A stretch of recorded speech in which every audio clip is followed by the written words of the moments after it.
I don't want people who are slam dunks not in. And there's, I think that there's a few people on this ballot. I think this is one of the strongest ballots because of,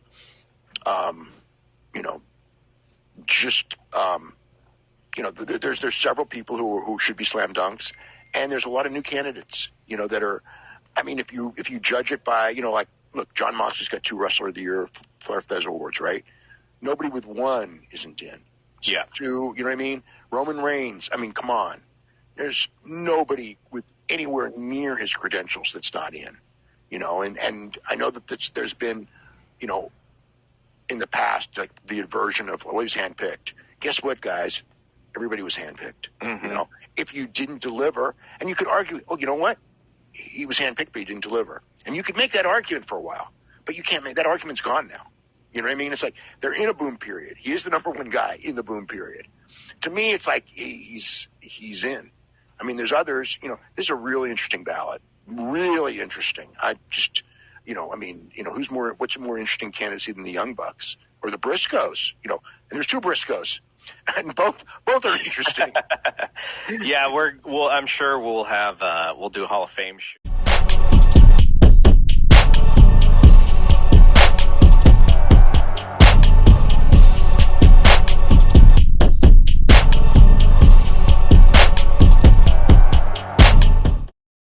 There's been something bubbling underneath the surface for a little while now. I don't know if you've been aware, but Roman Reigns is apparently up for the Wrestling Observer Newsletter Hall of Fame. I don't know how this works. I don't know if he was on there last year.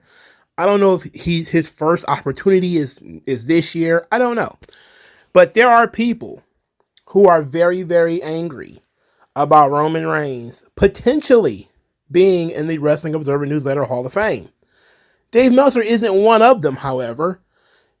Believe it or not, he is now trying to reverse years and years and years of his own hypnotism of getting people to virulently hate Roman Reigns as the handpicked guy from WWE. He's trying to change that.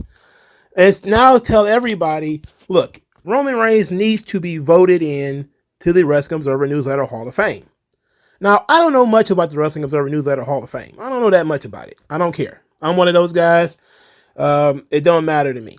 Now, for those of you who are coming here to say, who cares about Meltzer? This is not really about Meltzer, believe it or not. The Wrestling Observer Newsletter Hall of Fame is voted on by their peers, apparently other wrestlers and people in the business, all of whom are nameless, faceless. We don't know if it's just Incredible or some guy who worked the show in Iowa in the middle of nowhere. We don't know who these people are. Most of them don't talk about in public who they vote for. We know, I think Cornette and Brian Last and maybe a couple of other people have gone on record and say that they vote in the Wrestling Observer Newsletter Hall of Fame. But so journalists are part of this thing too, and people who have been in the business. So he got people all aggy when he went on his podcast and argued that Roman Reigns should be a slam dunk for the Wrestling Observer Newsletter Hall of Fame. He feels like it loses some level of legitimacy if certain people who should be slam dunks are not in. Now, why he chose to draw the line on Roman Reigns and not, let's say, Junkyard Dog, who I guess also is not in, it ought to be very interesting. I also hear that Edge is not in. And I hear that Trish Stratus will be up for induction this year, or it will be her last year of eligibility. I don't know. But the Reddit thread that I saw included Trish Stratus, but we're going to focus today on Roman Reigns because in addition to this debate, some guy from Voices of Wrestling dropped the most hating ass article on Roman Reigns I have ever dared view with these baby brown eyes that I have. All right. I ain't never ingested so much filth at one time in my life. And because it's so bad, I must share it with you. I must share it with you. I will be doing you a disservice if I did not bring this to your attention. But we're going to start with that very article, by the way. Let's not bury the lead. Let's start with the Voices of Wrestling article. entitled Roman Reigns' Fraudulent Wrestling Observer Hall of Fame Candidacy. I'm not going to say the name of the author because, I don't care. And neither should you. But we're going to read, and we're probably going to end up reading this whole thing. So kick back, relax. This is going to be not a smart tears, but a sort of a 2 minutes hate that probably is going to last about 20 to 30 minutes. Let's have fun with this. The Wrestling Observer Newsletter Hall of Fame consists of the most important and most talented wrestlers and personalities that the industry has ever seen. Each year, a handful of wrestlers are anointed with the unique honor of receiving 60% of the vote from the wide pool of current and former wrestlers, journalists, and historians, thus etching their name into the history books and cementing their status as a true all-time great. Well, so their noble and exalted Wrestling Observer Newsletter Hall of Fame with various wrestlers, current and former, and journalists and historians, most of whom are not named. So we don't know if these people know anything about the business or not. We don't know. As we've known from like Jim Cornette and Brian Last, how they are baffled every time somebody that they know don't get in or don't get enough votes. They're like, what the hell? And they always just say, oh, it's all of these new guys and who are journalists, but they're, 32 years old, have only watched WWF on TV and don't know nothing about Mexico or Japan or anything else. And they vote for people they saw on television all the time. And they're kind of like, but Brian Last and Jim Cornette are also haters too. But this we got to continue with this. I'm not going to stop it 100 times, but I'm going to stop it off at enough. This ain't going to be last a long time. Roman Reigns is not worthy of being inducted into this Hall of Fame. A career-long failure who has only recently turned it around thanks to the help of a talented supporting cast. Reigns has failed upwards since he first donned a tactical vest in the Shield. He has been shockingly unremarkable in the ring, largely a non-entity at the box office, and offers no historical significance despite his constant presence on TV for the world's biggest wrestling promotion. 2023, to most pundits, has been the best year of his career, but a vote for Roman Reigns would cast a shameful shadow over a Hall of Fame that, at times, has had a cruel and rigid voting process.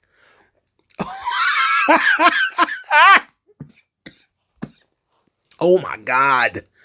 Ooh-wee. I need a church lady fan. Oof. I feel like I'm eating habaneros, bro. This guy's something else. He says he's shockingly unremarkable and largely a non-entity at the box office. Is that true, really? Okay, let's see if he can back this up. Dave Meltzer describes the criteria for his Hall of Fame as, quote, a combination of drawing power, being a great in-ring performer, or excelling in one's field in pro wrestling, as well as having historical significance in a positive manner. A candidate should either have something to offer in all three categories or be someone so outstanding in one or two of those categories that they deserve inclusion. End of quote. He continues, I fail to find Reigns to excel in any of these categories, let alone all three. My biggest gripe with the inclusion of Reigns is that some will argue that he's been a star for nearly a decade. I argue that, in reality, most of his career has been spent being a Randy Orton-like figure that has no real impact on the business. He's simply been presented as a star, and thus people have beaten it into them that he is a star. Looking back at the criteria, Meltzer mentions the importance of longevity by noting, quote, longevity should be a prime consideration rather than a hot 2 or 3 year run, unless someone is so significant as a trendsetter or a historical figure in the business or valuable to the industry that they need to be included. That alone should disqualify Reigns from the conversation. It is generous to say that he's been on a, quote, hot 2 or 3 year run. As far as I'm concerned, 2023 is the only time in his main event career that you could classify Roman Reigns as hot. And that is entirely due to the hard work of Sami Zayn and Cody Rhodes.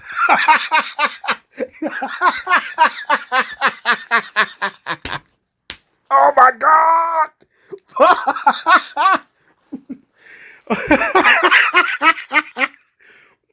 Ooh, shit. Okay, wait a minute. Okay. Let me get back. We're going to get back to this, man. There's only so much of this I can take in one sitting, bro. This is like Chinese food, dog. You just greedy if you sit and eating all this shit at one time. All right, so Sami Zayn and Cody Rhodes made all this possible.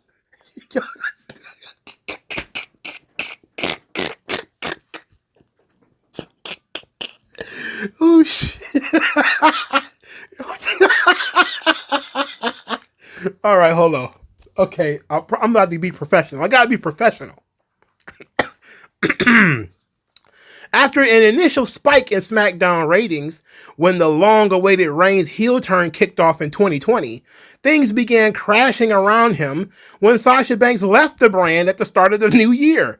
It became very apparent to anyone paying attention that the strong ratings that WWE received in the back half of 2020 were due to either the advent of the Thunderdome or the continued success of Sasha Banks.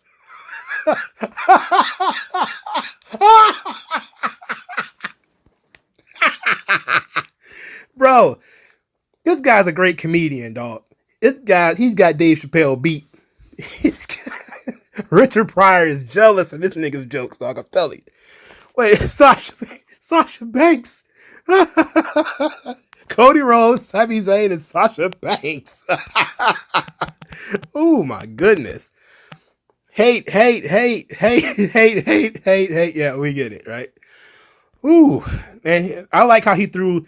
I'm just now catching up. I'm sorry, my brain is moving real slow to get through this sludge. I like how he threw some strays at Randy Orton, like out of nowhere, right? Like Randy Orton's just been around for a long time. He's never done anything. Once new shiny things lost their luster and Banks moved on to other things, the brand sank with Reigns as its captain. Really? Okay. Famously, there's the Madison Square Garden debacle that same year. With WWE back on the road after a year of seclusion thanks to the pandemic and their first MSG show in 18 months, Roman Reigns failed to drum up any interest in the show. After being slaughtered by the pre-sale for AEW's inaugural Grand Slam show, WWE was forced to pivot to actual stars, first bringing over wrestlers from Raw, then later announcing John Cena, who then proceeded to actually move tickets. Oh wow, Roman Reigns didn't draw. Wow, ooh, interesting. I don't see any hyperlinks about that. Wait a minute. Okay, I'm just going to take his argument at face value. I'm not even going to debate with him. We're just laughing at this, all right? I mean, this is not a debate. This is not an argument, all right? I don't care. I don't care about this at all. Later that year, in that same market, Reigns was responsible for an abysmal number in the UBS arena. Jesse Collins wrote in 2021. Who is Jesse Collins? I don't know. It doesn't matter. On September 18th, WWE was hosting Raw at the new UBS Arena on Long Island, New York. WWE had distributed 2,365 tickets to the UBS Arena show following the pre-sale. All data courtesy of WrestleTix. By October the 12th, they had only distributed 2,837 tickets. So they announced that Roman Reigns would be on the show. This was a great test for Roman's drawing ability, since we would be able to directly see what kind of impact his presence would have on ticket sales, since he previously wasn't announced for the show, and fans wouldn't have expected him to appear on the show before he was announced. So this is September 18th, 2021. On October 24th, 2 weeks after Reigns had been announced for the show, WWE had distributed 3,169 tickets to the show. So Roman's presence only led to an additional 332 tickets being distributed. 332! Oh, this is very interesting. Okay, let's continue. Collins continued, quote, "A crowd of under 6,000 for a Raw show in New York City and a brand new arena is not a good thing for business. John Cena, who is a legitimate business mover in a way the company desperately wanted Reigns to be, was routinely selling between 5 and 7,000 extra tickets for the shows he was announced on during his tour over the summer. WWE's rivals are doing close to 10,000 fans in the same arena a week later. I guess that means when they say it's a marathon, not a sprint. I guess it kind of means, never mind. Let's keep going. Let's push through. Of course, WWE has turned its business around. The promotion is the hottest it's been in a decade, and Reigns has been on top for the live event resurgence the company has seen. What I find so fascinating about this, as it pertains to the Hall of Fame, is that both in terms of TV numbers and attendance figures, we have never had a candidate with more exposure. We've seen everything Roman Reigns has ever done. Everyone voting in this region has seen this happen in real time. Nothing can get lost in translation or lost to history. Anyone with a brain is aware of the fact that the aforementioned Zayn and Rhodes turned the Bloodline program into a hot commodity. Oh.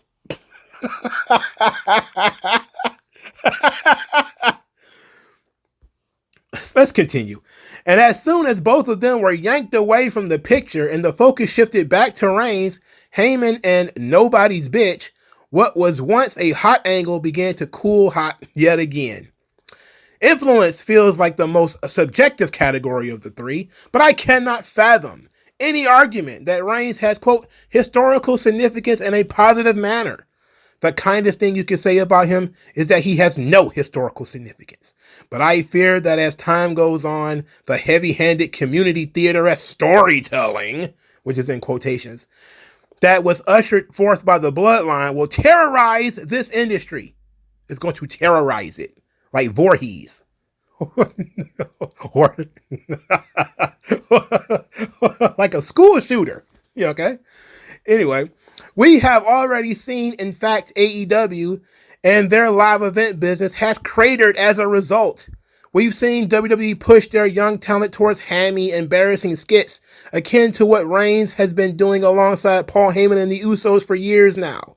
There's a chance that Reigns could be partially responsible for a generational shift in the way that wrestling tells its stories, and I cannot imagine a worse fate for the business. This is amazing. This is truly a gem. You can't beat this, dog. Like you can't beat this shit with a stick. This is great. Okay? This is just great stuff right here, okay? Despite being a constant focus on WWE programming since his debut, Reigns has a shockingly short track record of memorable matches. The annual Voices of Wrestling Match of the Year poll, the very prestigious Voices of Wrestling Match of the Year poll.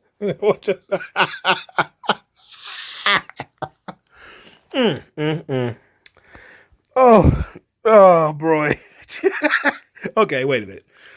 The annual Voices of Wrestling Match of the Year poll shows a startling lack of Reigns near the top spot. 2013, or December 10th, 2012, Dean Ambrose, Roman Reigns, and Seth Rollins versus Daniel Bryan, Kane, and Ryback at number 14. At 2014, we're going to skip all of this. We're going to skip this. We're going to skip. We're going to skip all that because he is listing matches. So what he's basically saying is that Roman Reigns does not have a number one match on their poll.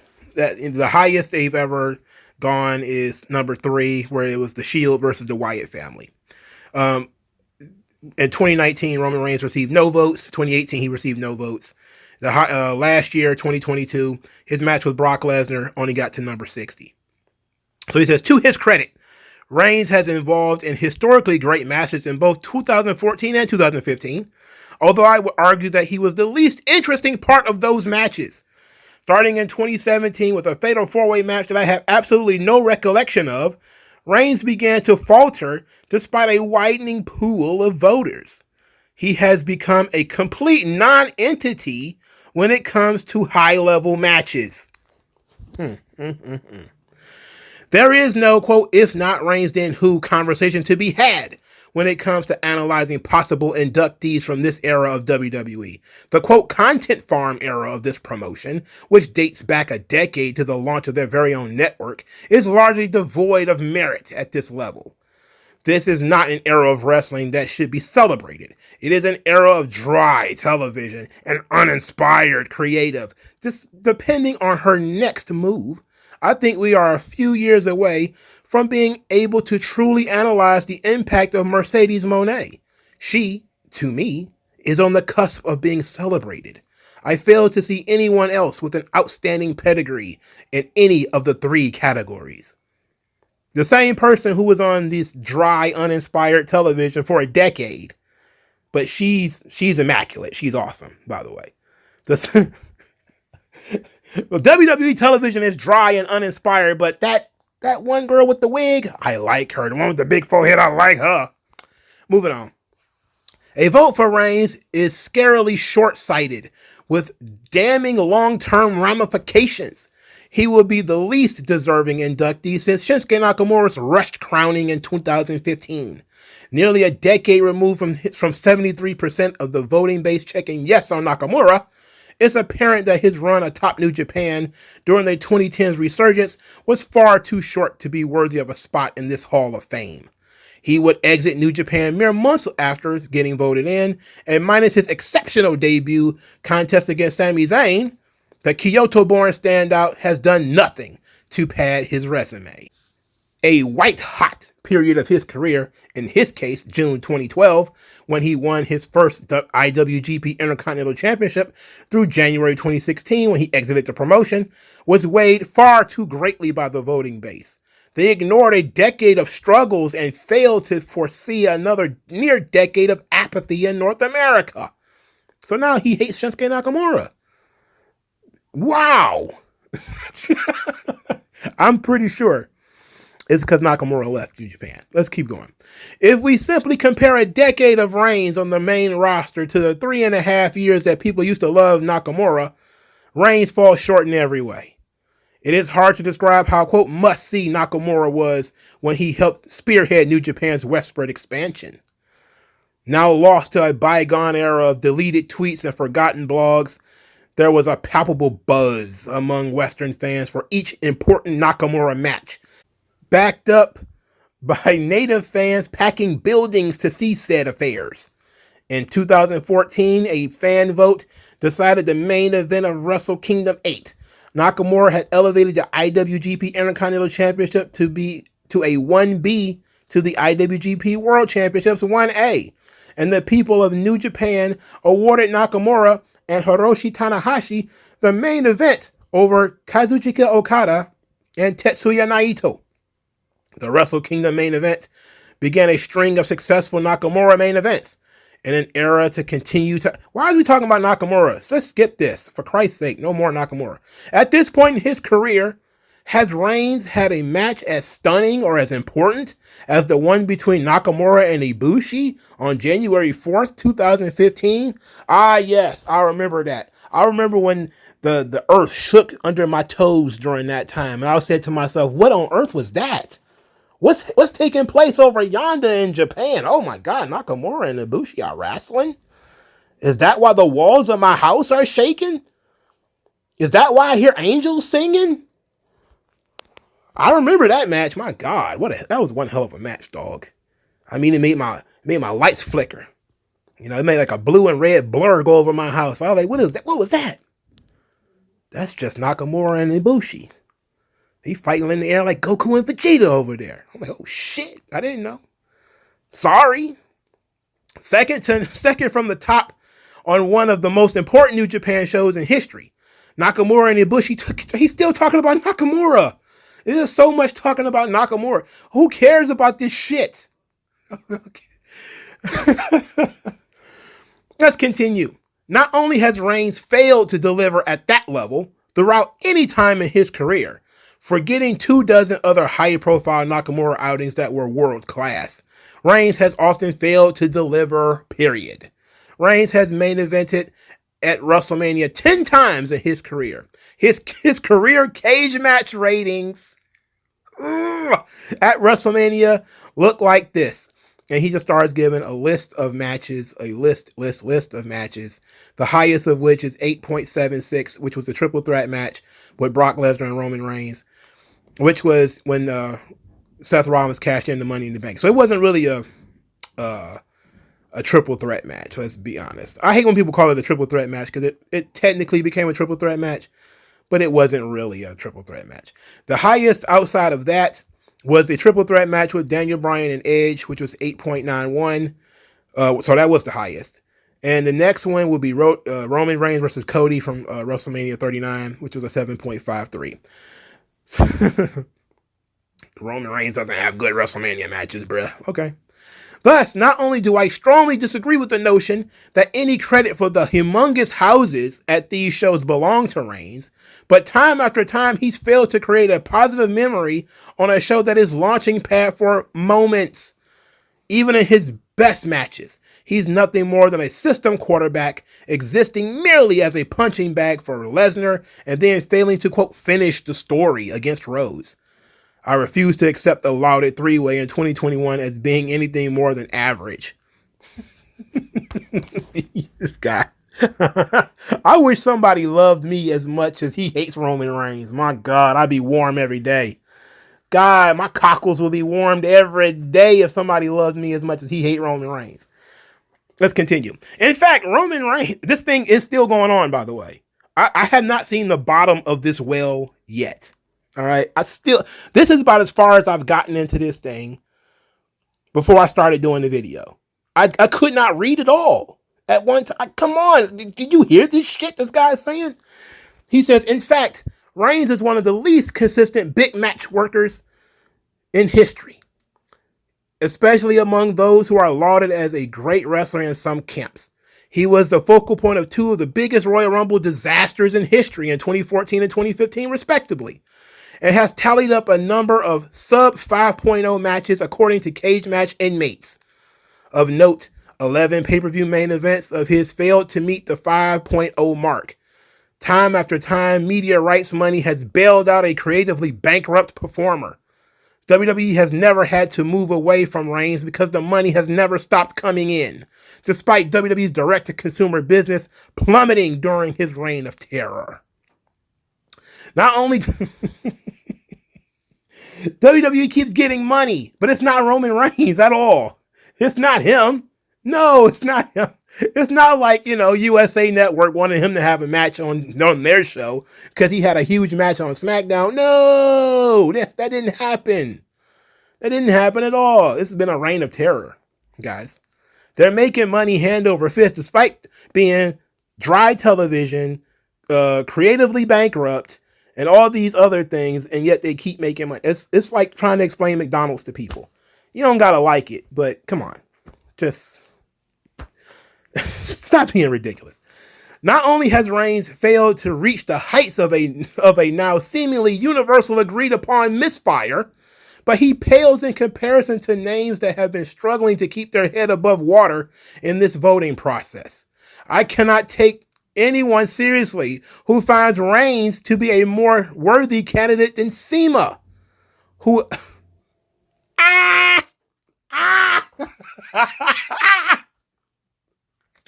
Cena,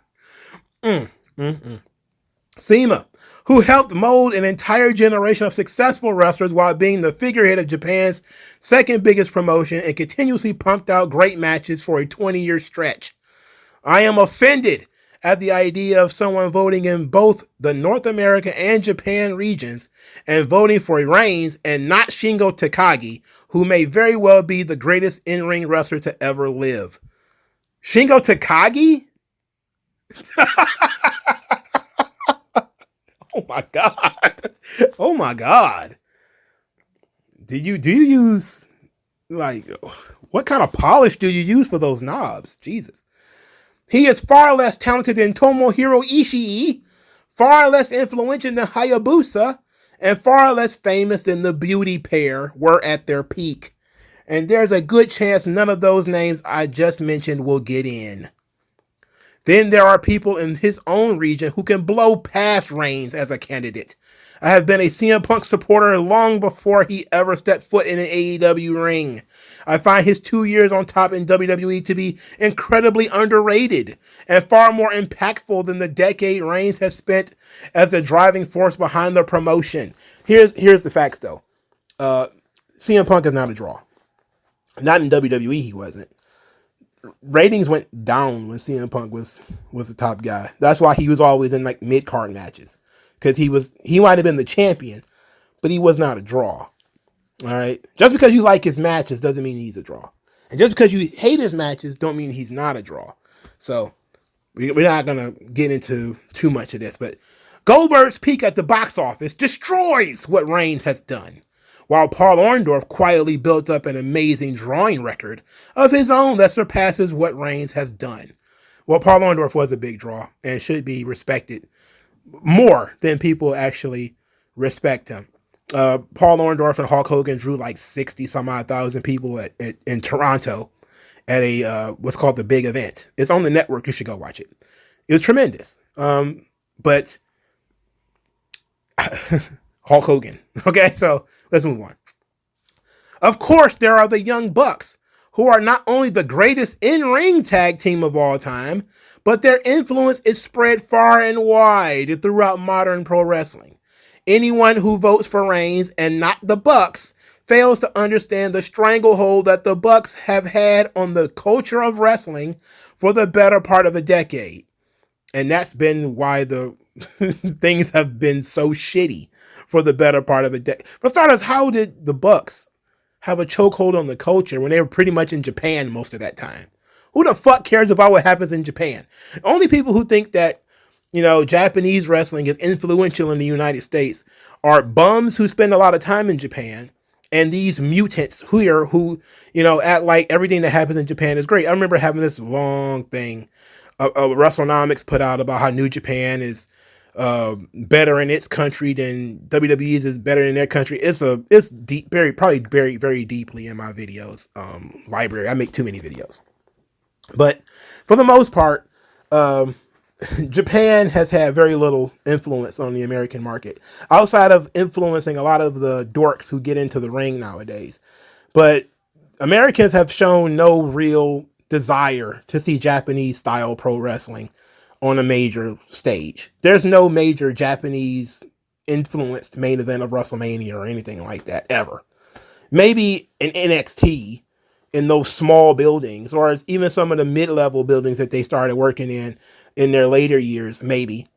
But major Japanese influence in WWE and North America, I guess, is limited to AEW.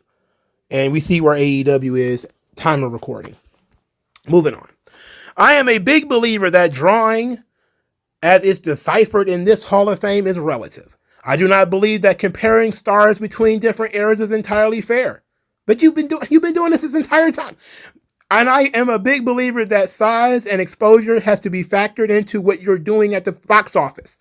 Someone who was responsible for drawing 700 fans to an indie show when 700 tickets were available should absolutely get credit for that.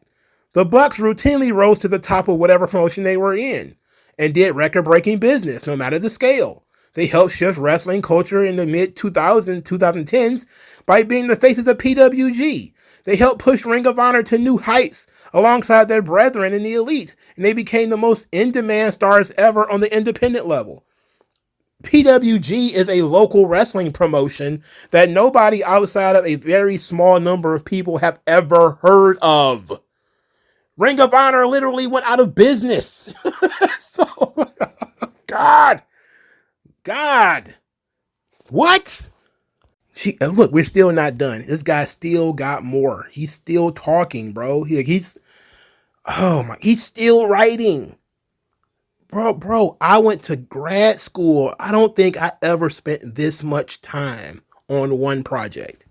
Like, legit, I had to write 15-page papers and do mountains of research. And I still don't think I spent more time on one subject as this guy is spending on whether Roman Reigns deserves to be in this bullshit-ass Hall of Fame. And his only real quotations are hyperlinks to other Mark sites and some guy named Jesse Collins handpicking a show that Roman didn't draw on for whatever reason when we were coming fresh out of the pandemic. And he's still not done talking. Let's continue. Roman Reigns can make none of these claims, nor can he note any similar accomplishments.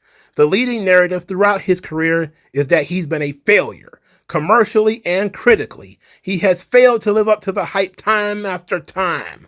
Perhaps the most obvious case against Reigns is the fact that he has never been a Flair Thesz winner in the subscriber-voted Wrestling Observer Newsletter Yearly Awards. To be in the most visible company and the most visible star within that company, and yet to have had such little success in this category is a clear sign of trouble. He finished second in both 2021 and 2022, getting dwarfed by Kenny Omega in 21, and then falling short to Jon Moxley last year. 2020 saw him finish 8th. At no other point in time has he finished in the top 10 in that category. This has not been a problem for the likes of Kurt Angle, John Cena, Chris Jericho, and AJ Styles, all of whom have taken home this award while under WWE's umbrella. 2023 will likely mark the first time the Tribal Chief will take home this award, although it should come with an asterisk. I cannot remember a more depleted field of Flair Thesz candidates in my lifetime. Japan has no obvious frontrunner. Sonata is not a serious candidate, and his world title reign has caused both Kazuchika Okada and Will Ospreay to take a back seat, thus hindering their case. He's going on about some Japanese guys and some Mexican guys. We're going to skip all that. I've been skipping shit, and this guy is still writing stuff. If I ever find out one of my subscribers were writing shit like this, I will demand that you unsubscribe from this channel. I promise you. If I find out that you're spending your time doing this and not getting pussy or making money, I will tell you personally to unsubscribe from this channel. All right?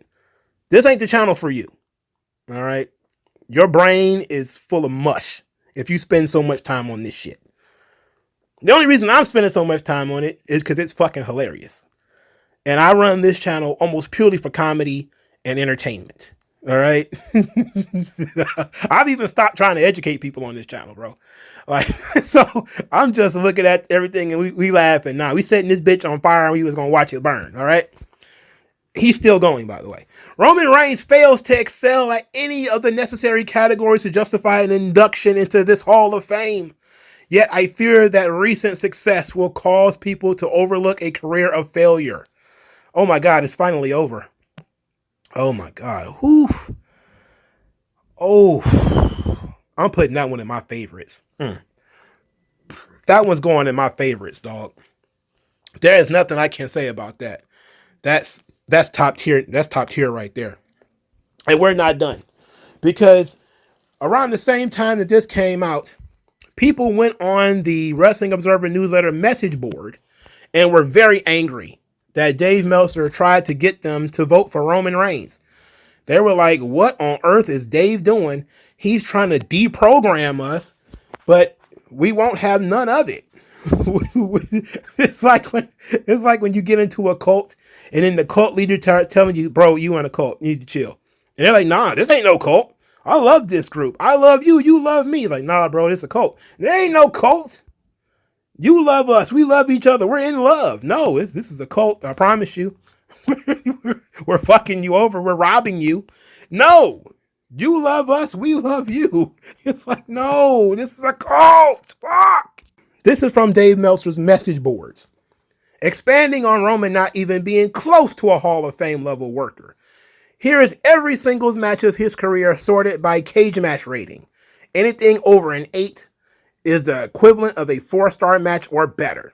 Then he drops a link to cage match because everybody cares so much about cage match.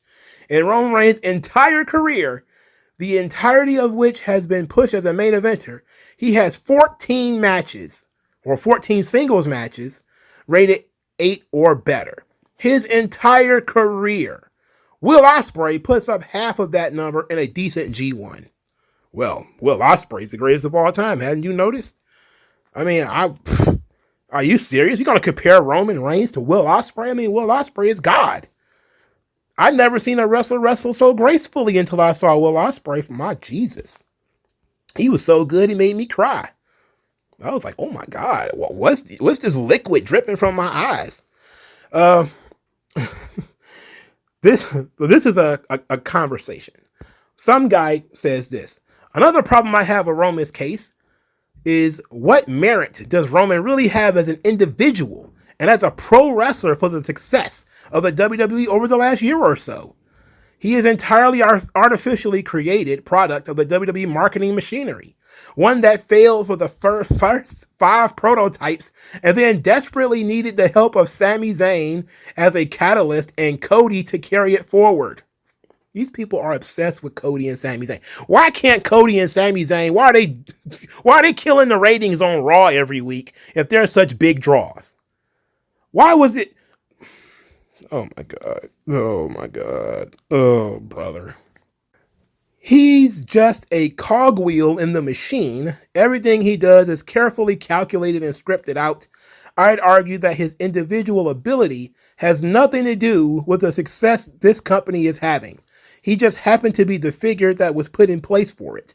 And now the machine keeps running anyway, if you take the cogwheel out. So how important was it in the first place? Wow. Then the response to this is, I don't particularly agree with this take, but your argument has valid points. And this is why Roman will have a hard time getting 60%.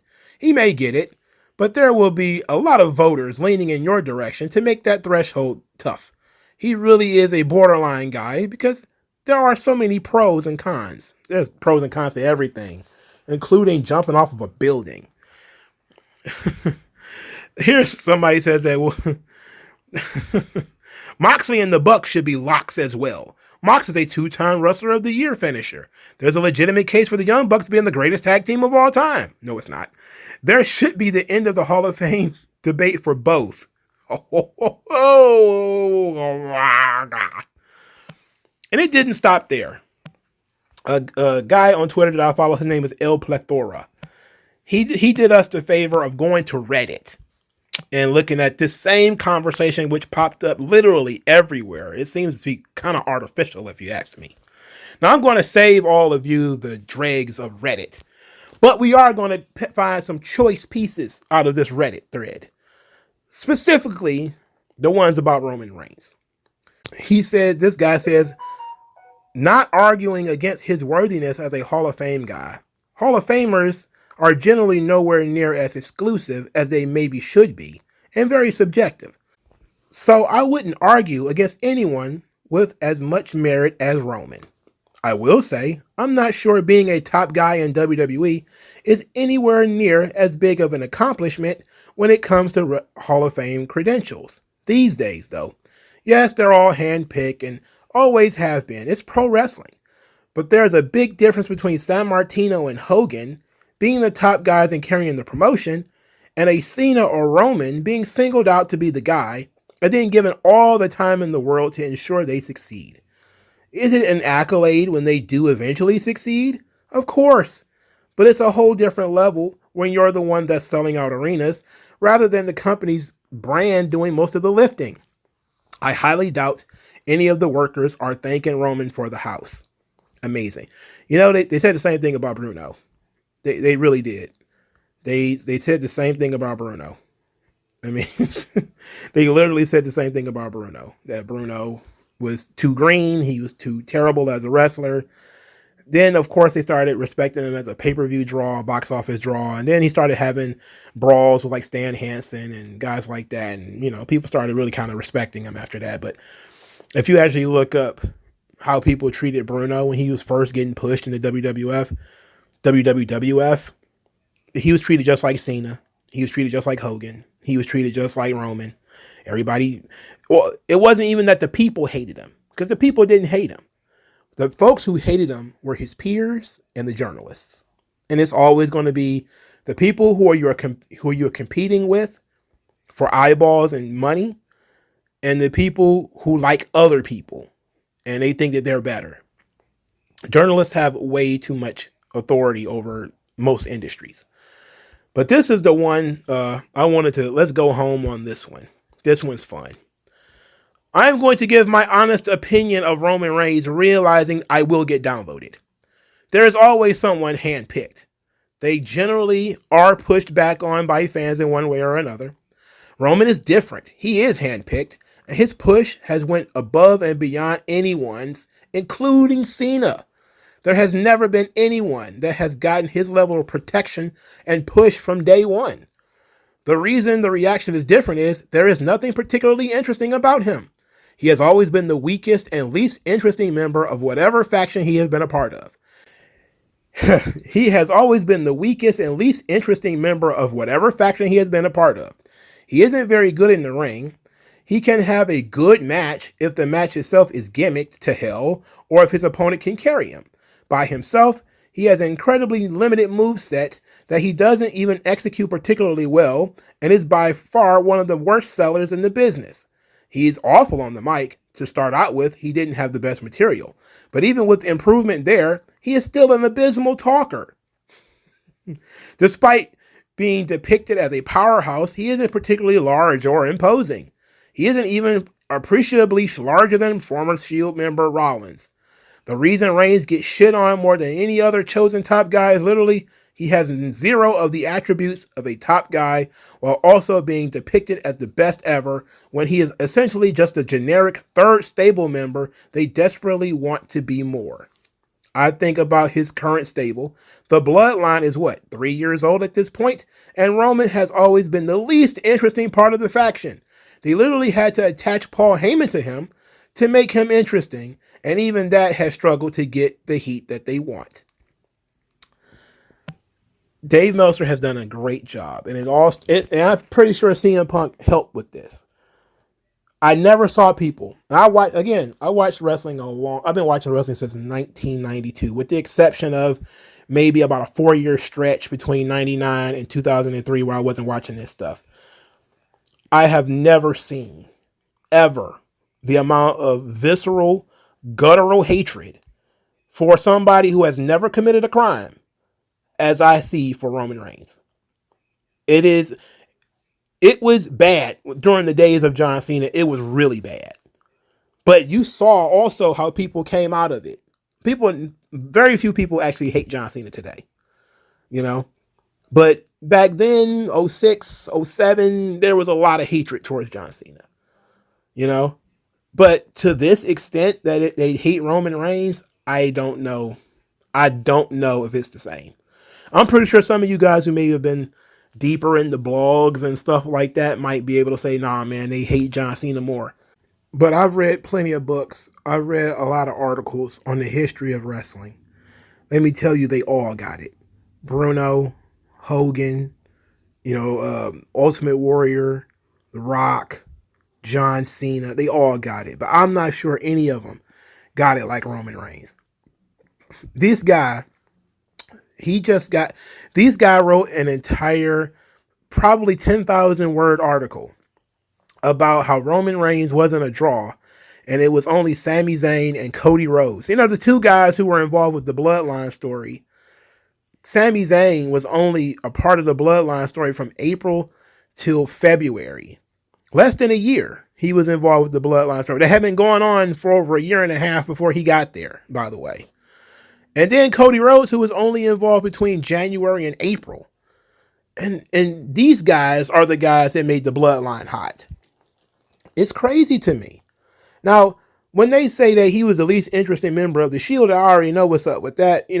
Seth Rollins and Jon Moxley are indie darlings. So, of course, they think that Roman isn't the guy. It's very, very bizarre. Again, they used to do it with John Cena, too.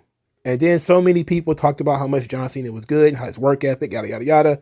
And people eventually came around. I'm not sure that people are coming around on Roman Reigns. I think this one... Now, there's people who think that he faked having leukemia. Like, that's another... It was not Meltzer, it was Alvarez, who kind of just said, no, it was Meltzer too, because he diminished it. Oh, he didn't have like the Roman Reigns leukemia. It's like these people are so sick in the mind that this man could literally be damn near on his deathbed, and they still have trying to find a way to diminish what he does. And we can continue if we wanted to. Like, if we really wanted to, I could go into this Jesse Collins guy who wrote an article in 2021 that seemingly is quite lengthy about how terrible Roman Reigns is as a world champion. These guys have made pretty much a career out of shit talking Roman Reigns and diminishing all of his efforts. I'm not surprised. Considering the source, I'm not surprised. But you know what? I will say this. I hope Roman Reigns does not get into the Wrestling Observer Newsletter Hall of Fame. He does not deserve to be in the prestigious Wrestling Observer Newsletter Hall of Fame. He should, I'm pretty sure his millions of dollars and his hot wife and all of his beautiful children are going to cry themselves on all of their silk sheets because a bunch of knobheads from the UK think that he's not a Hall of Famer for their noble and exalted Wrestling Observer Newsletter Hall of Fame. But the most entertaining thing of all of this is that it's Dave Meltzer himself, the guy who started all of this mess, who is trying to reverse the course. That's the sweet irony of this whole thing. Nobody thought to really hate Roman Reigns until Meltzer started the hate for Roman Reigns. And now he can't stop it. You know, he's whipped up this lynch mob and now has lost control of it.